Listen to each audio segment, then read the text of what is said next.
Yo,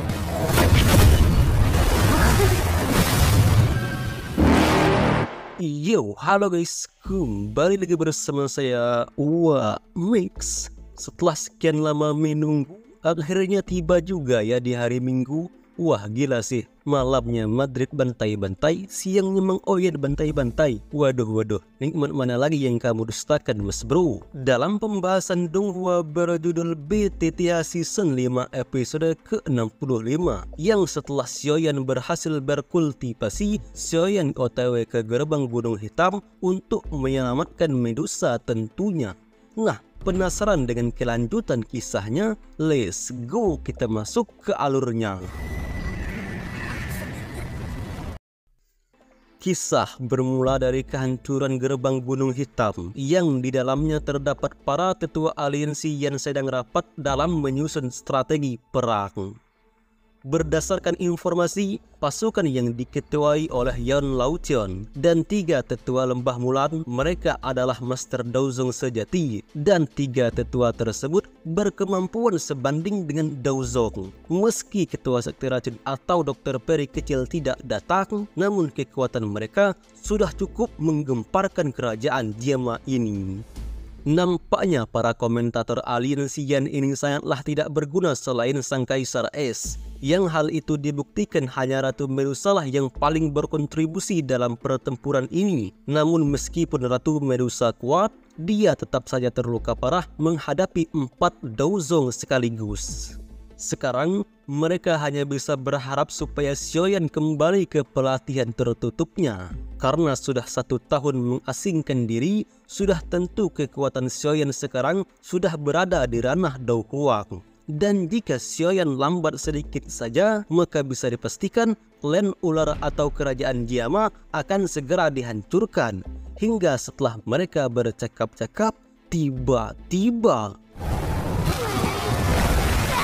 tiba-tiba saja aliansi 3 sekte muncul menyerang gerbang Gunung Hitam, hingga komentator 1 dan 2 tersungkur akibat kuatnya serangan tersebut. Bahkan kakak pertama Xiaoyan dan Hai Bodong pun kewalahan menahan goncangan tersebut. Dirasa para komentator tersebut tidak akan mungkin sanggup melawan 4 master yang berkemampuan elit Daozong. Ratu Medusa memutuskan untuk solo versus squad melawan mereka.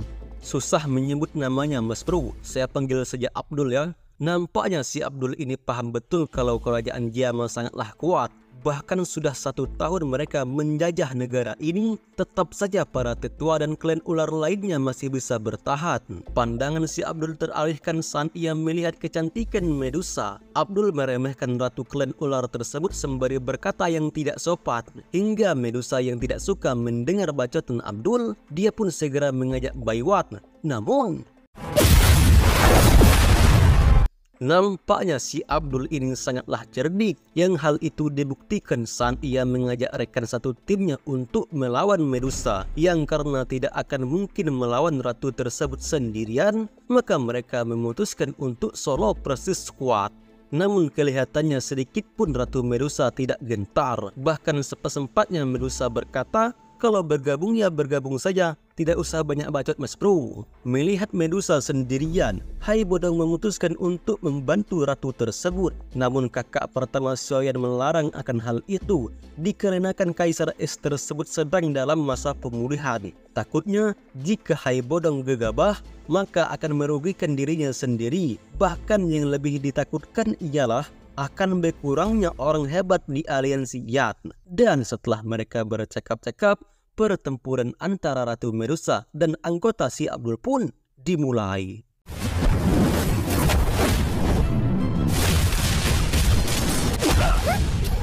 Sempat terluka di menit-menit awal, bukannya tak sanggup. Sudahlah solo versus squad, rekan si Abdul juga menyerang secara diam-diam pula. Namun Medusa yang tak mau kelihatan lemah, dia terus memaksakan dirinya untuk melanjutkan pertarungan.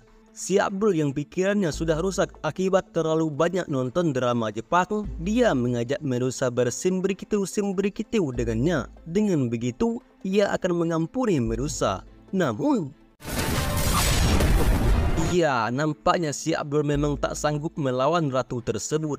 Yang hal itu dibuktikan dengan beberapa kali si Abdul tersungkur dibuat Medusa. Hingga apa boleh buat, rekan si Abdul pun bekerja sama untuk mengalahkan Medusa secepatnya. Namun jelas saja mengalahkan seorang ratu tidak akan semudah itu Ferguson. Medusa menggunakan teknik ular rahasianya berharap bisa membabak belurkan 4 bajingan tersebut. Melihat akan hal itu, rekan si Abdul membuat formasi simbrikitiunya dengan tujuan menahan teknik si ratu. Dan benar saja, ular Medusa berhasil dikalahkan dengan sangat mudahnya. Tak hanya sampai di situ, kondisi Medusa semakin mendesak akibat formasi si Abdul.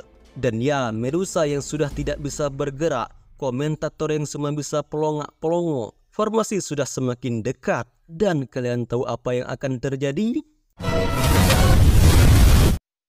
Ya, muncullah pemuda gagah berani dengan ciri khas rambut diikat, sayap berwarna hijau dan senjata tumpul di belakangnya. Hingga para komentator merasa aman dengan datangnya pemuda tersebut. Xiaoyan melihat kondisi Medusa terlebih dahulu sembari memilu erat perempuan gengsian tersebut. Ia meminta maaf karena sudah terlambat datang. Namun karena sudah melaju, Medusa melepaskan pelukan Xiaoyan sembari berbasa-basi. Apakah kau sudah menerobos? Dan seketika itu pandangan Xiaoyan teralihkan dengan melihat luka di lengan Medusa. Yang karena takut Medusa kenapa-kenapa, ia memberikan obat langsung sembuh ke ratu tersebut. Sebagai anak yang soleh, Xian dengan sekonyong-konyongnya mau membalas tindakan Abdul ke ibunya tadi. Namun Medusa melarang akan hal itu. Takutnya Xian juga akan terluka dan itu akan mempersulitkan keadaan saja. Lagi pula, sekarang Mang Oyen sudah di depan mata. Jadi, serahkan semuanya ke Xiaoyan, maka ia akan membuat rombongan Abdul bakalan menyesal. Xiaoyan memberi arahan ke Medusa untuk memilih salah satu dari mereka, dan sisanya serahkan ke Mang Oyen kita. Melihat bocah sok keras di depannya mau membantai aliansi mereka, si Abdul langsung berbacot ria karena sebagai ketua aliansi Yan, Xiaoyan tidak pernah muncul dari perperangan. Ditambah lagi Xiaoyan hanyalah berada di ranah Douhuak, maka pantas saja mereka mengira kerajaan Jema bisa terpuruk seperti ini. Melihat kesombongan si Abdul, Xiaoyan berniat untuk memperbaiki reputasinya sebagai ketua. Ia yakin hari ini si Abdul akan menyesal karena telah berani menyinggung kerajaan Jema. Xiaoyan menyuruh Xian untuk mundur terlebih dahulu. Sementara itu, dia akan membuat si Abdul dan rekannya pindah alam. Namun sepertinya pengawal setia Medusa ini agak khawatir dengan Xiaoyan. Karena 3 orang tersebut kemampuannya sebanding dengan Daozong. Takutnya Xiaoyan sendiri yang akan pindah alam. Mengetahui kekhawatiran Liu Mei, Xian mengajak perempuan tersebut untuk duduk di dekat komentator. Karena ia yakin tidak ada istilah MC kalah dari figuran seperti rekan Aldi tersebut. Sebelum pertarungan dimulai, Medusa menyuruh Xiaoyan untuk solo menghadapi 3 tetua sekte mulat. Sementara itu, dia akan bayar dengan orang yang telah berani menghinanya tadi. Dan seperti yang sudah bisa Anda tebak, lagi-lagi Xiaoyan diremehkan oleh rekan si Abdul. Mereka berjanji bahwa untuk mengalahkan Xiaoyan, maka hanya butuh 10 jurus. Dan setelah berhasil mengalahkan Xiaoyan, mereka akan segera membantu si Abdul mengalahkan Medusa. Sebelum bertarung, Medusa memperingati kecalonnya tersebut supaya berhati-hati dengan mantra 3 tetua sekte mulan tersebut. Hingga setelah bercakap-cakap, Medusa langsung OTW melawan si Abdul. Sementara Medusa lagi adu mekanik dengan si Abdul, 3 tetua sekte mulan ini masih saja berbacot ria terhadap Xiaoyan. Karena mereka mengira bahwa Xiaoyan hanyalah badut kerajaan dan sangat jauh dari level standar mereka. Bahkan sempat-sempatnya mereka membandingkan kemampuan Xiaoyan dengan ketua sekte Yunlan, yang padahal kita semua tahu bahwa ketua sekte Yunlan sudah dibuat pindah alam oleh Xiaoyan. Dan setelah bercakap-cakap, pertempuran antara Xiaoyan melawan 3 figuran tersebut pun dimulai.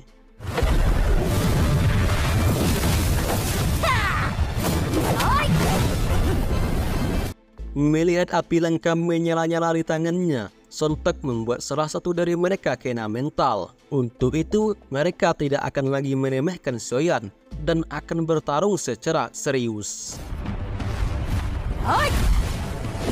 Soyeon bertarung dengan keadaan kurang fokus karena sedang menganalisa kenapa 3 orang tersebut berada di ranah Dozong. Hingga para komentator yang melihat akan hal itu, seketika itu mereka jadi khawatir kalau Soyeon akan tidak mampu melawan mereka. Namun Zian menjelaskan bahwa tidak usah terlalu khawatir karena ada banyak jurus andalan Soyeon yang belum ia keluarkan. Singkat cerita, Soyeon pun mengetahui kelemahan dari tetua tersebut yang ternyata mereka menggunakan mantra 3 monster untuk menggabungkan kekuatan. Makanya tak heran jika 3 tetua tersebut berkemampuan sama seperti elit Dozong. Tak mau bertele-tele, Soyeon langsung menggunakan jurus barunya bernama 3000 langkah petir hingga membuat para komentator terhemat-hemat dengan kehebatan bocah tersebut karena mereka tidak pernah melihat Soyeon menggunakan jurus Kage Bunshin. Salah satu tetua sekte Mulan menyuruh rekannya agar tetap berhati-hati. Ia juga memberi taktik jika sudah menemukan tubuh Soyeon yang asli, maka segeralah membunuhnya. Dengan begitu, pasti bayangan Soyeon akan ikutan mati juga. Dan benar saja, si gendut yang mengira kalau yang di hadapannya tersebut adalah Soyeon yang asli, ia segera mengeluarkan jurus andalannya. Namun ternyata itu hanyalah klon Soyeon saja. Tak hanya sampai di situ, Soyeon juga berhasil mengecoh Pak Tua ini dengan klon keduanya. Dan karena Pak Tua ini lagi kurang fokus, ia harus menerima hantaman mematikan dari Soyeon. Melihat taktik jenius Soyeon, para komentator ini pun berkumpul sembari saling memuji kehebatan bocah tersebut. Mereka tak menyangka jika Soyeon mampu mengalahkan orang berkemampuan Dozong dengan sangat mudahnya. Tak hanya para komentator, Medusa pun juga terkesima dengan kehebatan Soyeon. Padahal Soyeon baru 1 tahun berkultivasi dan baru menginjak di ranah Dowang pula. Namun jika soal adu mekanik, Soyeon jauh di atas Dozong. Sementara untuk si Abdul, terlihat ia sedang berbacot ria dengan rekan satu timnya. Tadinya mereka berjanji akan mengalahkan Soyeon hanya dalam 10 jurus. Namun kenyataannya, salah satu mereka malah pindah alam. Nampaknya kematian dari rekannya tidaklah cukup membuat mereka kena mental. Yang hal itu dibuktikan dengan sikap mereka yang semakin sombong. Hingga Soyeon yang sudah muak dengan sikap sok keras mereka, Soyeon langsung mereview jurus barunya. Tapi tiba-tiba...